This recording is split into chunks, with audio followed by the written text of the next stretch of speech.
Good evening, everyone. Today we are going to study the first chapter of Indian Economic Development for Class 12, that is, Indian Economy on the Eve of Independence. Well, in this chapter, we are going to study some of the sectors and their condition during the time of independence. But before we move on to those specific sectors, let's try to first understand the features of our economy during the time of independence, that is in the year 1947. Now, one thing should be very clear to all of you, that as compared to today or 5 years back, the time period in 1947, that is in during the time of independence, our economy was not in a better condition or was in a worse condition as compared to today. So one thing you all please keep in your mind, that whatever conditions the economy had, they were not proper. Let's try to understand each of the point in detail about what was the features of our economy during that time. Well, first of all, you can see the first point that is mentioned over here reads as stagnant economy. Well, first of all, please try to understand what stagnant economy means. Well, this is a kind of economy in which there is little or no growth in income. Let me make you one thing clear to you. Stagnant economy is an economy which shows little or no growth in income.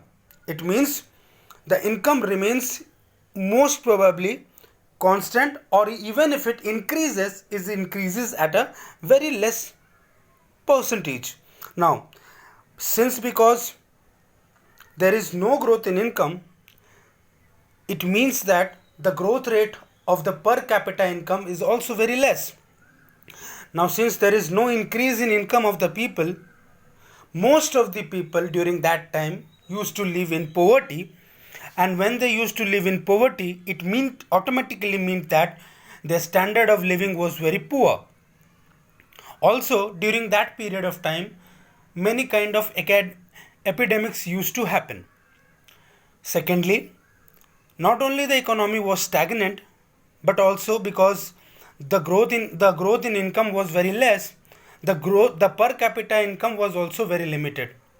If we compare with today, where the per capita income of the people stands somewhere close to rupees 70 to 75,000 rupees, during the period of 1947-48, our per capita income in our country used to be merely from 200 to 250 rupees, which means bulk of the population, that is the majority of the population in the country, used to be poor.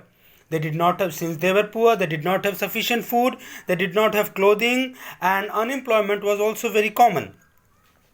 Thirdly, during that period of time, in spite of the fact that majority of the population used to work in agriculture, our agriculture suffered a backwardness. This was because of the fact that most of the people used to grow only the crops for their family and not for society, firstly. And secondly, the productivity was also very low. The land holdings, means the area in which the production was being done, was very limited, and the volume of output which was being produced was also very less. So the first three features that you can understand was stagnant economy, another is backward economy, and the third being agricultural backwardness. Now, fourthly, you can understand during that period of time, our country, the poverty was so high, and since most of the people were poor, they could not afford to get even 2 times meal a day. And this was also because people were having high unemployment. There was massive illiteracy among the people.